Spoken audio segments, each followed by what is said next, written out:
Disse boa noite a todos, sejam todos bem-vindos a esta casa fraterna. Que alegria poder partilhar, obrigada Marcelo, partilhar desse estudo e da espiritualidade amiga que acolhe a todos os que retornam a essa casa, os que vêm pela primeira vez. Que Jesus possa continuar nos inspirando, nos auxiliando a vencer as lutas e dificuldades que cada um experimenta. Antes de falar para os irmãos, a gente fica a meditar. Qual é a minha posição hoje? A minha situação pessoal, emocional, o meu estado hoje. O que eu vou levar para o estudo na noite de hoje? Se recordam, na primeira parte, nossa irmã Luzia fala para cada um de nós a respeito de que quanto mais lhe for dado, mais lhe será cobrado. Quanto mais a pessoa tiver conhecimento da doutrina, do Evangelho de Jesus, mais nós somos cobrados. Então, nesse universo de cobrança, a gente também experimenta grandes lutas, grandes provas, grandes dores. Se fôssemos ouvir aqui, o dia amanheceria e a gente ainda não teria esgotado essa oportunidade de fala, né? O que cada um está experimentando agora?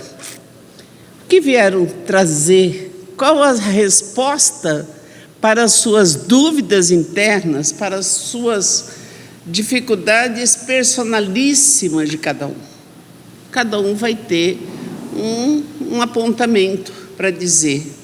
Mas onde é que eu vou buscar essa resposta, né? Se eu vou, falo com um amigo, falo com outro amigo, vou tomar um remédio e aquilo está cozinhando dentro da gente como se fosse uma verdadeira úlcera, algo que nos incomoda, que nos tira o sono e que nos faz realmente cativos da dor. Nesse mundo em que tudo é universalmente conectado, daqui a pouco essa fala vai estar no YouTube. Nós temos um aparelhinho que está na nossa bolsa que nos enche de informações da nossa cidade, do Brasil e do mundo. A gente se preocupa com tudo, com todos ao mesmo tempo, não é? Assim tem sido, né? E nunca se viu tantas pessoas enfermas, porque ninguém tem mais tempo de receber em casa, né, doutora Juline? Nem a gente não tem mais tempo de marcar um café, de conversar, porque está todo mundo assim, rolando o vídeo.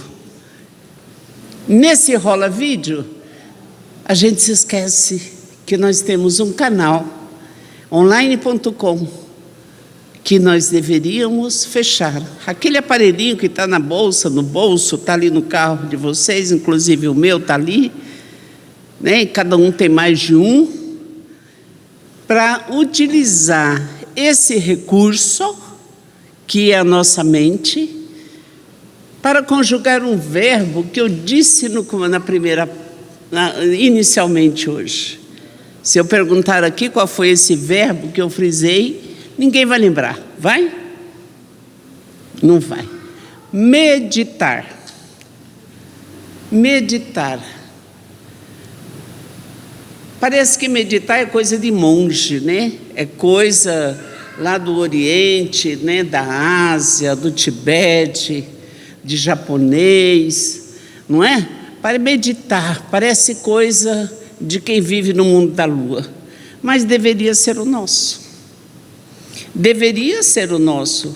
E nós vamos buscar no Evangelho de Jesus uma passagem em que ele nos fala sobre essa conjugação desse verbo meditar.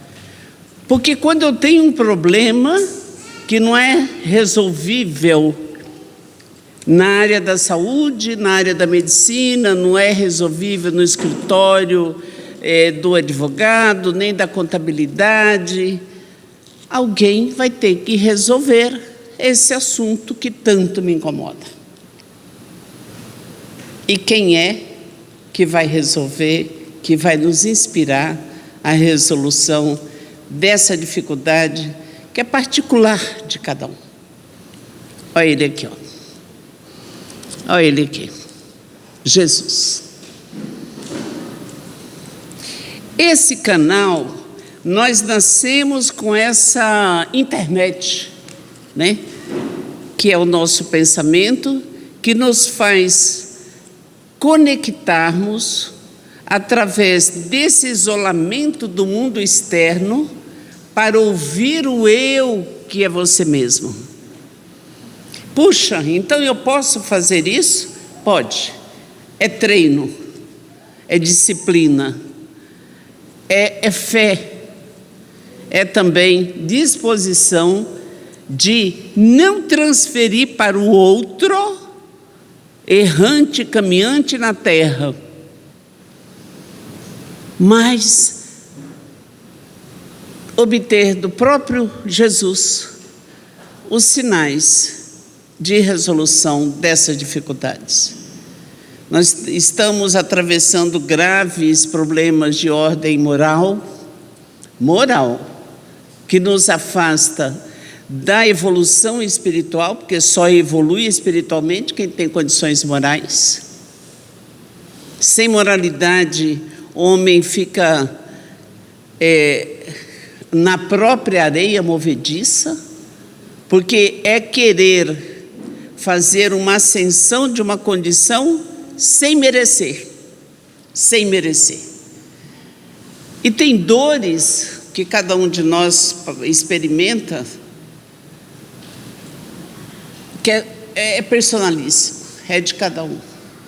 Seja porque aconteceram fatos que a vida não teve resolução, porque sepultamos nossos entes queridos, que partiram seja pela natureza fatídica dos acontecimentos que trazem tanta dor, seja por doenças, ou seja, porque se cumpre, e nós acreditamos nisso, o que se chama mapa reencarnatório.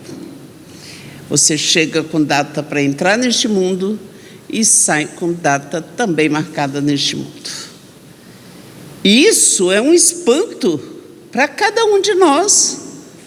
Se com conhecimento do que é a doutrina espírita, os ensinamentos, a vivência do Cristo já nos causa tanta dor, imagina para quem ainda não experimenta esse conhecimento, dá a impressão de que as falas de Jesus foram para aquele tempo, mas nunca as falas de Jesus, e ele nunca disse nada em vão, foram tão presentes, foram para o agora, foram para o hoje. A Jerusalém de 2000 anos atrás é a mesma de hoje. É a mesma de hoje. As mesmas dores, as mesmas questões morais, as mesmas enfermidades, a alucinação do ser humano pelo ter, esquecendo de ser. Então, a aplicação do Evangelho de Jesus é para agora. E por que a gente se reúne, né? Se a gente sabe disso, basta buscar lá o Evangelho, pega a sua Bíblia, vamos estudar, pega o seu entendimento. Segundo, Jesus não impõe nada. Por que a gente tem que reunir? Para voltar a repetir aquilo que ele já ensinou, né? Exatamente para reviver, para rememorar, para a gente saber que nada foi acrescentado, nada, nenhum tio, como ele mesmo disse, ao que ele já tinha dito. Minhas palavras não passarão. Ele falou. É mesmo de hoje. Os mesmos problemas sociais, as guerras fratricidas, as violências, nós que lidamos com isso, nunca se cometeu crimes tão abjetos contra crianças, contra mulheres. Então, por que invocar um privilégio que nós não somos merecedores? Então, basta esse entronizar-se, é voltar-se para dentro de si mesmo, na conjugação do verbo meditar. O que é meditar? É você esquecer do mundo externo e ouvir a sua própria consciência. Quando Kardec codificou a doutrina dos espíritos, se não me falha a memória, está na questão 475, está escrito lá, onde Deus escreveu no homem as suas leis. Uma palavrinha bem simples, na consciência. Então, basta examinar a consciência, mas quem examina a consciência tem que ser, não é a consciência que vai falar, é o Espírito Eterno quem fala, é o ser que sobrepõe a consciência, é que examina. E quando você examina, está lá as respostas, está lá porque você está sofrendo, está lá porque você está experimentando dores acerbas, dores inenarráveis, e que a gente não aceita, né? A gente quer vir à casa espírita, quer ir a uma igreja, quer ir a um determinado círculo de religião, para que aquilo seja tirado de nós e deixa lá. Não é assim? A gente acha que vem para a casa espírita, vai chegar aqui, vai largar tudo aqui. Vai, se daquela porta para fora, você se tornar um novo homem, uma nova mulher. Essa transformação a partir do próprio exame de consciência, do reconhecimento a Luzia nos falou isso hoje, no começo, na primeira parte, a respeito do que é caminhar na Terra.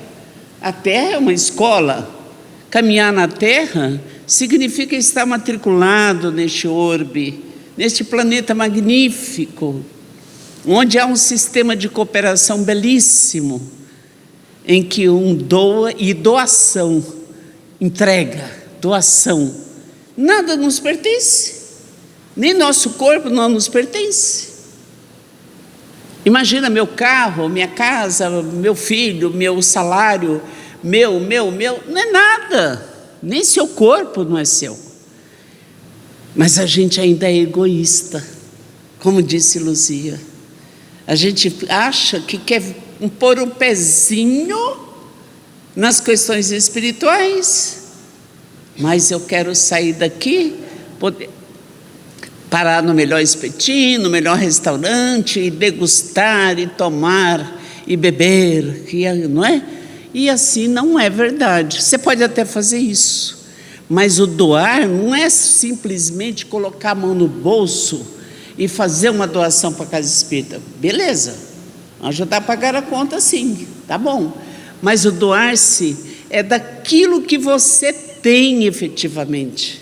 Seus olhos, seus ouvidos, suas mãos, de poder compartilhar com o outro, com o que caminha na rua, nas casas religiosas. É doar-se daquilo que realmente é seu patrimônio interno, não aquilo que detém, onde suas mãos alcançam, seu dinheiro, seu salário, seu carro. Doar-se é fazer essa entrega no patrimônio que você já constituiu, patrimônio moral. Não confunda com patrimônio terreno. Nada, tudo que é da terra é patrimônio da terra.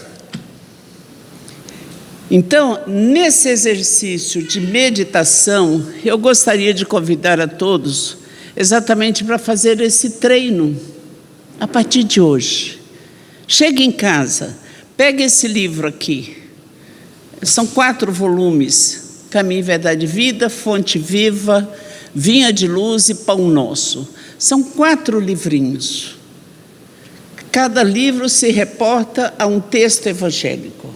Vai lá nesse aqui, que é o Caminho, Verdade e Vida, psicografia de Emmanuel, através da mediunidade extraordinária de Chico Xavier, onde ele vai, remete a uma passagem bíblica, né? em que diz, através da anotação de Mateus, quando fala que Jesus e os discípulos foram sós num barco para um lugar deserto. Esse lugar deserto é o nosso interior, é o seu eu, é seu quarto, é o seu eu, é o fundinho do quintal, lá no cantinho, fecha a porta, é o seu banheiro, é sentar no vaso, é se desconectar. Não levar o celular, né, gente? É o seu eu, o seu encontro com você. Para quê? Silenciando essas vozes, você possa encontrar. E Jesus nos conhece. Vamos fazer esse teste hoje para ver como é que vocês vão amanhecer amanhã? Vamos ver agora se cada um aqui se encontra nesse rol de situações ou outras situações que eu vou ler agora. Seja qual for a sua dor, a sua angústia, o seu sofrimento, cada um de nós tem o nosso, eu tenho os meus, não são poucos. Meu filho que está ali tem o dele, cada um de nós tem. A gente não precisa compartilhar a dor, mas sobretudo a gente até pode compartilhar a dor, mas a gente precisa compartilhar esse ensinamento. E nós vamos recordar de uma passagem muito interessante, quando Jesus caminhava na terra, em que existia uma mulher, e fica a mensagem para as mulheres.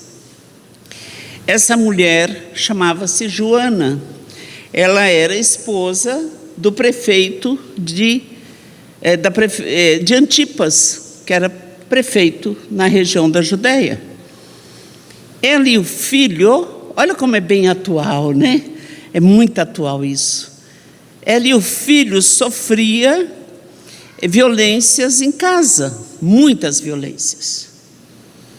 E ela, não suportando a grosseria daquele homem, se achava injusta. Ela resolve procurar Jesus na casa de Simão Pedro. E Jesus a recebe e diz a ela: Joana, silencia, guarda aquilo que você experimenta e converse com Deus mentalmente. E Ele vai te falar a respeito. Se você deve agir com rigor ou com doçura. Não é muito atual? Extremamente atual. Ontem eu estava numa solenidade de inauguração da Superintendência da Mulher, aqui na Arnaldo Estevão, e uma senhora, junto com o filho, devia ter uns 10 anos, 12 anos, ela me disse: eu quero uma foto com a senhora, para inibir. Eu que lido com tudo isso, eu já captei. Falei, essa mulher está sofrendo muito. E ela me abraçou, chorando, e para inibir, olha ali, usar a minha foto para inibir o cidadão. Imagina o que eu vou... Aí eu disse aquilo que eu já estava me preparando para ela agir, aprender a meditar, escutar a voz de Deus, para ver se ela agiria com rigor ou com doçura. O menino fez a foto, não sei nem o nome dela, mas a necessidade, e para você, eu estou contando isso para ver que realmente aquilo que Jesus experimentou na sociedade de mais de 2000 anos é a mesma de hoje.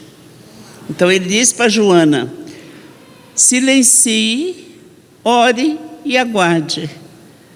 Aguarde a orientação divina para ver se você deve agir com rigor ou com doçura diante de tanta violência. Então, vamos ver se a gente se enquadra numa dessas posições aqui. Qualquer um, mentalmente, pode ir dizendo sim ou não. Tuas mãos permanecem extenuadas por fazer e desfazer. Extenuada, está cansada, está esgotada. Teus olhos, naturalmente, estão cheios da angústia recolhida nas perturbações ambientes.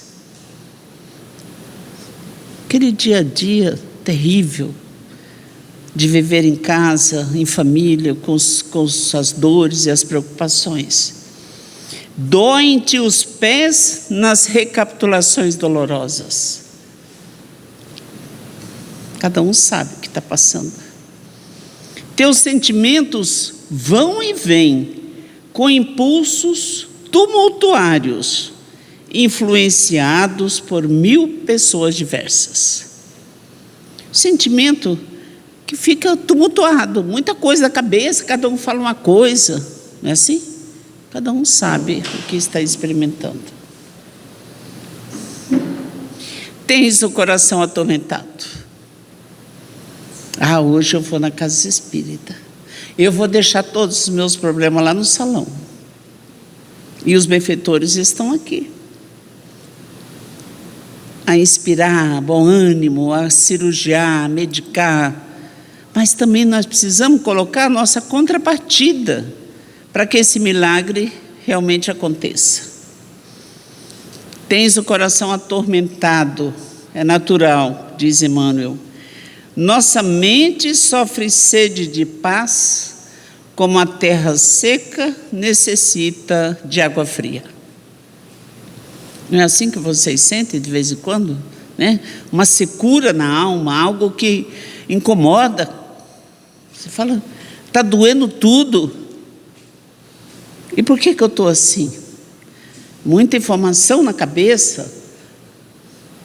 Aí o convite, que é a hora da meditação. Olha que lindo, olha que poético que fala o benfeitor.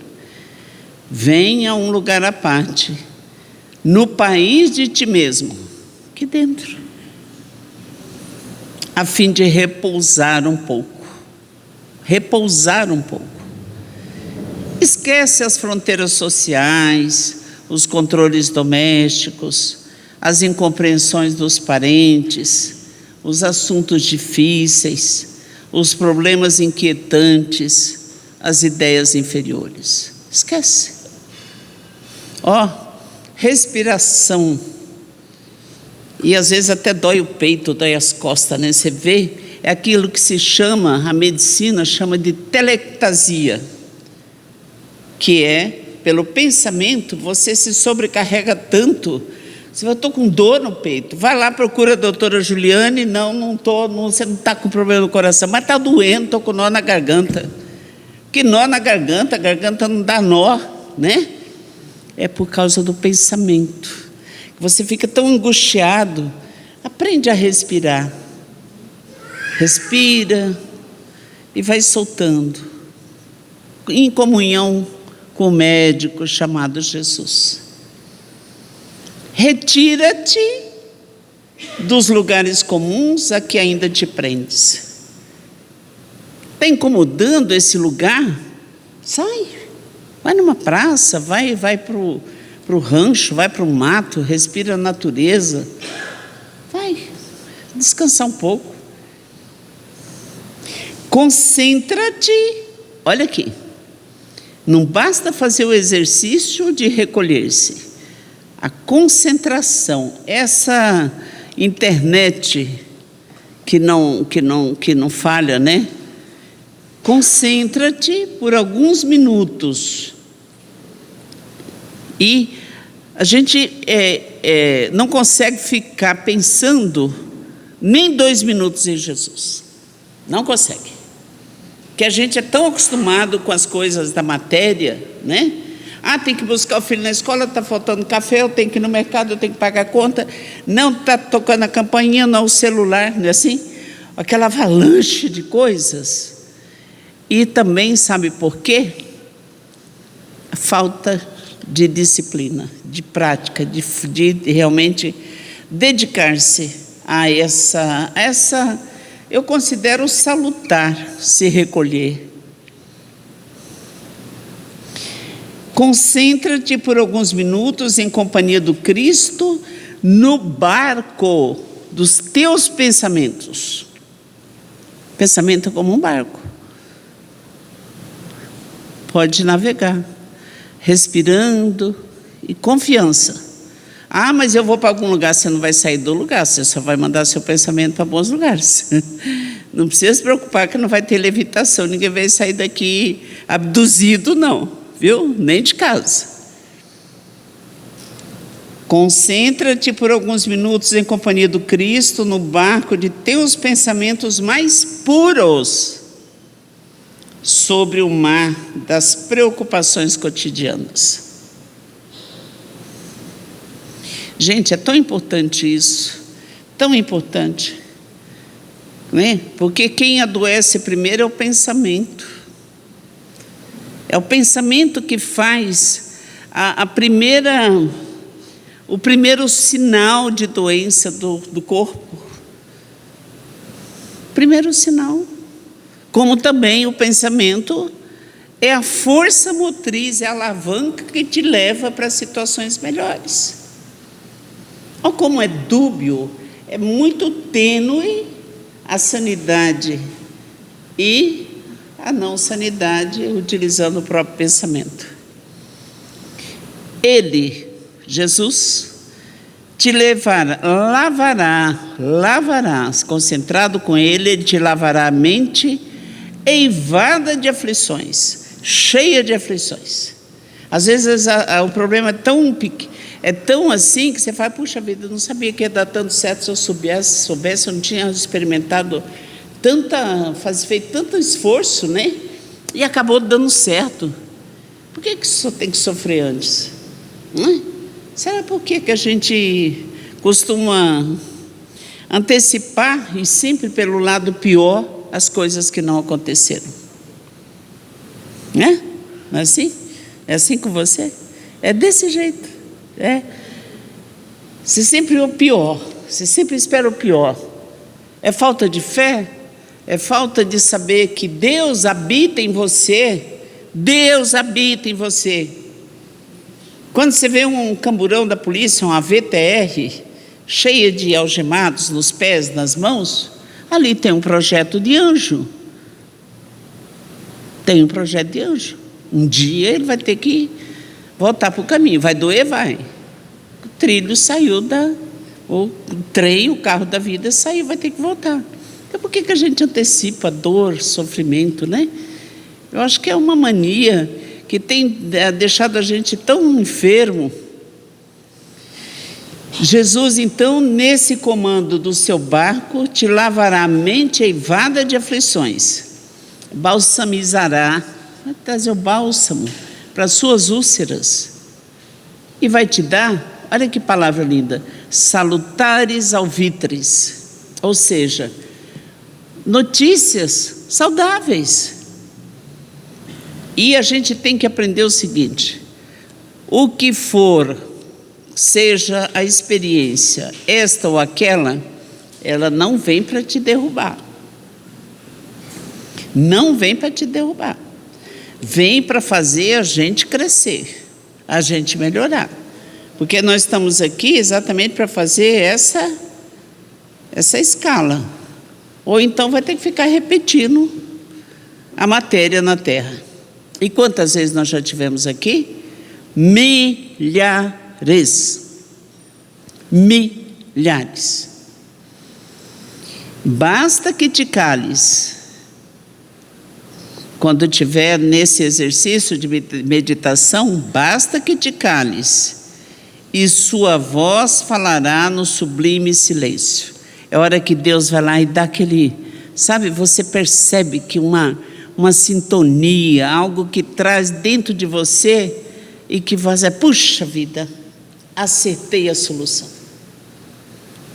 Isso cria um ritmo, isso cria uma disciplina de se recolher para falar com Jesus, de entregar-se de forma absurdamente fiel, seja como for, Deus nos conhece. Não adianta a gente chegar todo envernizado, todo bonito para falar, não, é do jeito que tiver. Ah, mas eu não sei rezar, fala tu assim mesmo, é desse jeito mesmo, a gente sabe. Aí nesse momento, olha o que nos pede o benfeitor: oferece-lhe um coração valoroso na fé e na realização, e seus braços divinos farão o resto. Você coloca um coração valoroso, de fé, de força, deixa que Deus conduza. O que tiver que ser, vai ser. Aí, nesse retorno do processo de meditação, o que assegura Emmanuel? Regressarás então aos círculos de luta, revigorado, forte e feliz. Revigorado, forte e feliz. Ah, mas eu estou largado, eu estou num processo terrível de dor. É comigo, é com vocês não têm noção. Com todo mundo. Mas vai capengando, vai arrastando os pés, vai, levanta. Paulo nos diz: levanta sobre o seu pé direito. Não é o pé direito da direita, não. É direito, firme. Teu coração com Ele, com Jesus, a fim de agires com êxito no vale de serviço. É o trabalho de que nos falou a nossa irmã Luzia no começo da noite. Se a sua situação está ruim, olha para o lado. Vai ali. Vai no seu bairro. Sai na rua. Vai nas casas fraternas. Vai ali. Vai lá no Lar Cristão, vai aonde vocês quiserem ir, vai. Vai ou no vizinho. Escuta o grito de quem sofre. Que adianta saber para a gente se não partilhar? Porque o crescimento, ele não é individual. Você só cresce na medida que você compartilha. Uma árvore que dá seus frutos, ela não come o fruto dela. O ar faz isso. Cooperação, não é? Espalha para todo lugar. A água vai onde menos se espera. Vai a luz que brilha para os bons e brilha para os não bons. Porque Deus olha todos como se fossem iguais. E por que nós ainda estamos nessa categoria que Luzia nos falou de terceira classe? Doeu essa hoje. Teu coração com Ele, a fim de agires com êxito no vale do serviço. Ele, Jesus, contigo, para escalares sem cansaço a montanha de luz. E cada um vai ter que escalar sozinho, com Jesus. Na hora da subida, é você e Ele. Entendeu? Então, essa entrega, esse exercício, essa reunião, enriquece e fortalece muito. Mas que não seja só aqui. Reúnam em casa, façam o estudo do Evangelho, para que essa luz possa invadir o seu bairro, a nossa cidade, invadir no nosso estado, invadir nos dirigentes, as consciências dos dirigentes de nosso país. Porque aqui, a transformação se faz aqui, a cura também, Mas não pense que ultrapassado aquele umbral, tem muita gente que morre de medo da palavra umbral, né? Mas umbral é porta de entrada. Atravessada aquela porta, na escadaria, já despenque para as mesmas atitudes diante, com pensamentos eivados do ter. Não dá mais tempo de juntar muita coisa, não. Não dá mais tempo, a terra está sacudida. Será que nós vamos continuar sendo mais uma vez exilados para planetas inferiores? Nós já viemos de Capela, a constelação do Cocheiro, onde atrapalhávamos a vida de muitos iluminados. Por isso que nós nascemos, ainda temos coques. Não é isso, doutora? Que são a herança dos primatas, que por amor de Jesus, ele sentenciou que esta terra, que este país, vai ser um planeta de regeneração. Então, nessa fase de transição, é força no mocotó, vamos lá. Vamos caminhar, subir a montanha. Assim, Jesus, trouxemos dores, dificuldades, tristezas, pouca fé ou quase nada. E aqui chegamos por um esforço bendito, trazidos por mãos generosas que nos convidaram a esse exercício, a essa tarefa de oferecer as migalhas nossas, para que Tu multipliques, Senhor, e nos fortaleça. Envolvendo os entes queridos que partilham conosco a existência, os benfeitores amigos que nos receberam e que estão operando, cuidando, medicando, cirurgiando, e que assiste esse lar tão amoroso, Senhor. Envolvendo a espiritualidade amiga que aqui está presente, igualmente sedenta de luz e de paz, nós te rogamos, Senhor, que essas benfazejas sintonias nos envolva e nos fortaleça, agora e sempre. Que assim seja. Muita paz.